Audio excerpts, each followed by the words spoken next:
तो खेलने में मजा आ गया, लेकिन गर्मी की वजह से बहुत प्यास लग रही है। पता नहीं मम्मी कोल्ड ड्रिंक लेकर आएंगी या नहीं। ये लो बच्चों, आ गई तुम्हारी cold drink. Thank you mummy. Thank you aunty. Shruti Sakshi ठंडी ठंडी कोल्ड ड्रिंक पीने लगती हैं, जिसे देख उनके साथ खेल रही अमायरा रमिया की ट्रे से कोल्ड ड्रिंक का गिलास लेने लगती है। तभी रमिया उसे धक्का दे देती है।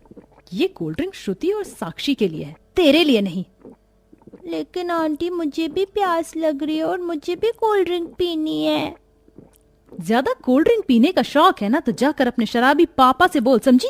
ये महंगी और ठंडी कोल्ड ड्रिंक हमारे जैसे अमीरों के बच्चों के लिए है, ना कि तेरे जैसे गरीबों के लिए। रमिया अपनी अमीरी का रौब जमाते हुए बेचारी अमायरा को डांट कर भगा देती है, जिसके बाद अमायरा रोते हुए अपनी गर्भवती माँ रूपाली के पास जाती है और उससे सारी बात बताती है। माँ, मुझे भी ठंडी ठंडी कोल्ड ड्रिंक पीनी है। बेटा, हमारे पास इतनी महंगी कोल्ड ड्रिंक लाने के पैसे नहीं हैं। आपके पास तो कभी पैसे नहीं रहते। जब मुझे एक गिलास ठंडा पानी दे सकती हो, वो मुझे कोल्ड ड्रिंक क्या ही पिलाएगी। अमायरा रोते हुए वापस बाहर चली जाती है। अपनी बेटी को ऐसा रोता हुआ देख रूपाली को बहुत दुख होता है और ऐसे ही शाम हो जाती है। देखो मैंने अपनी प्यारी पोती के लिए क्या बनाया है, उसकी मनपसंद दाल खिचड़ी, थोड़ी सी तो खा लो।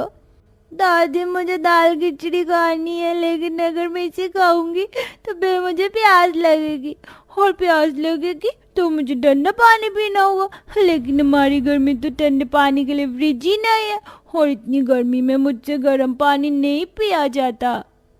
अमायरा की बात सुन वीना की आंखों में आंसू आ जाते हैं। तभी वहां नशे में धुत जगदीश आता है। ये क्या है? आज भी ये दाल खिचड़ी है। इस घर में चिकन मटन कुछ बनेगा कि नहीं बनेगा?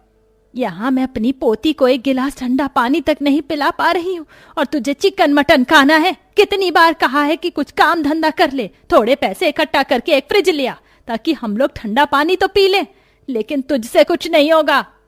मेरा बस एक ही काम है, नशा करना, और मैं अपने इस काम को बहुत अच्छे से करता हूँ, समझे आप?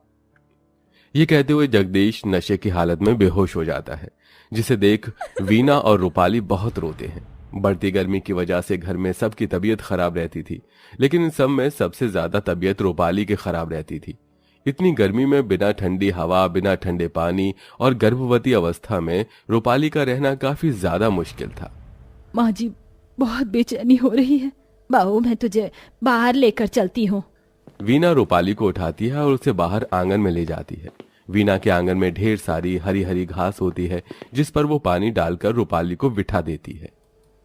बहू, अब कैसा लग रहा है? थोड़ी घबराहट कम हो रही है। मेरा कई दिनों से ठंडा पानी पीने का बहुत मन कर रहा है। रोज रोज गर्म पानी पीकर अब तो गले में भी छाले निकल आए हैं। लेकिन क्या करें, किस्मत में भगवान ने हमारी ठंडा पानी लिखा ही नहीं है। रात होते ही रूपाली घास को गीला कर उस पर चटाई बिछाकर सो जाया करती थी, और ऐसे ही कुछ दिन और गुजर जाते हैं। क्या हुआ माँ जी?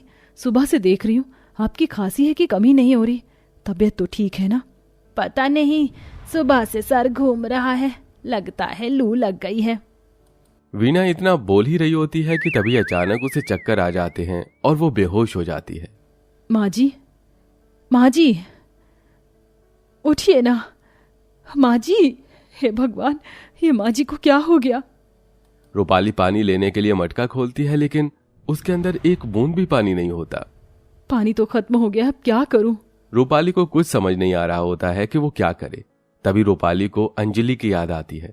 अंजलि पूरे गांव भर में पैसे लेकर सबको ठंडा पानी दिया करती थी, जिसे याद कर रूपाली मटका लेकर सीधा अंजलि के घर जाती है, जहां वो देखती है कि वो छोटी सी ठंडे पानी की बोतल के गांव के लोगों से 50 रुपए ले रही है।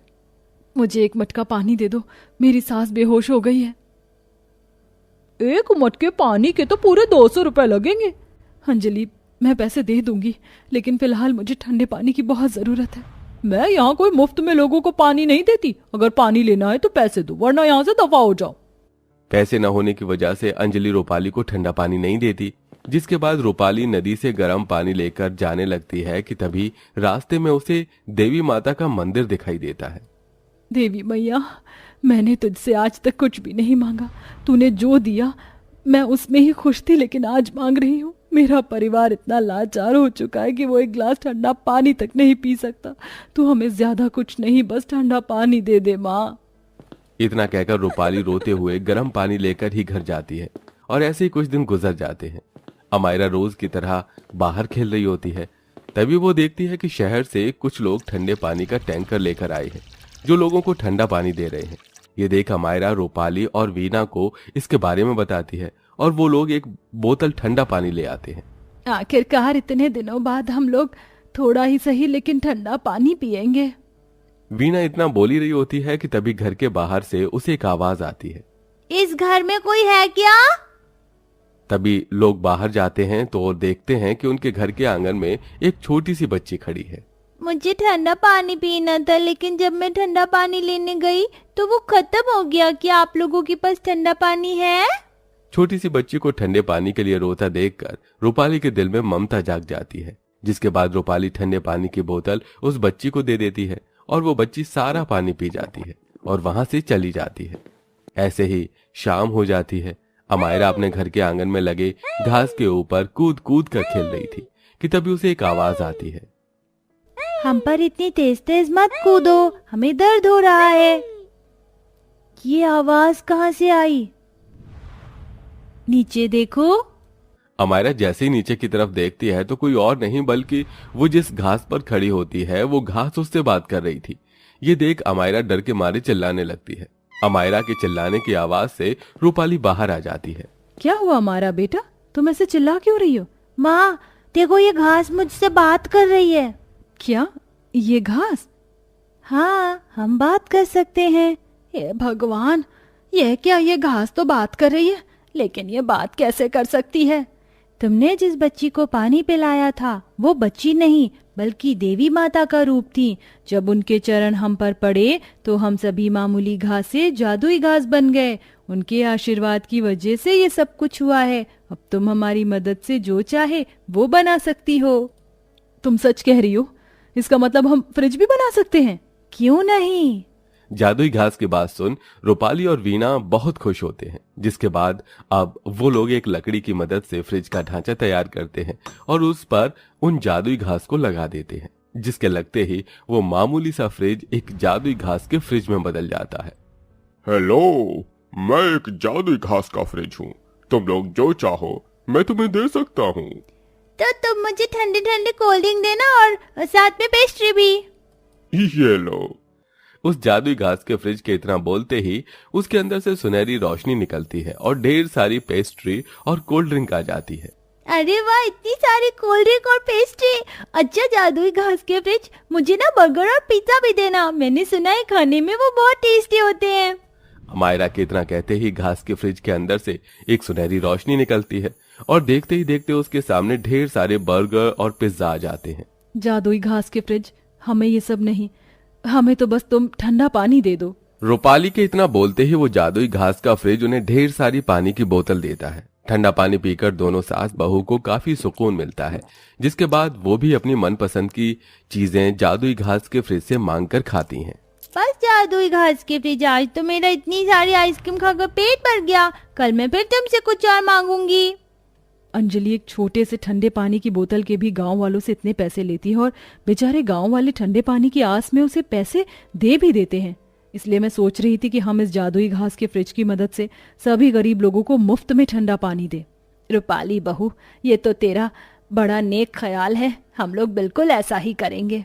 अब दोनों सास बहू जादुई घास के फ्रिज की मदद से ढेर सारी ठंडी पानी की बोतल लेती हैं और गांव के सभी गरीब लोगों को मुफ्त में ठंडा पानी देती हैं। आपका बहुत बहुत शुक्रिया। आज आपकी बदौलत हम मुफ्त में ठंडा पानी पी रहे हैं, वरना वो अंजलि तो एक एक घूंट ठंडे पानी के भी इतने पैसे ले लिया करती थी।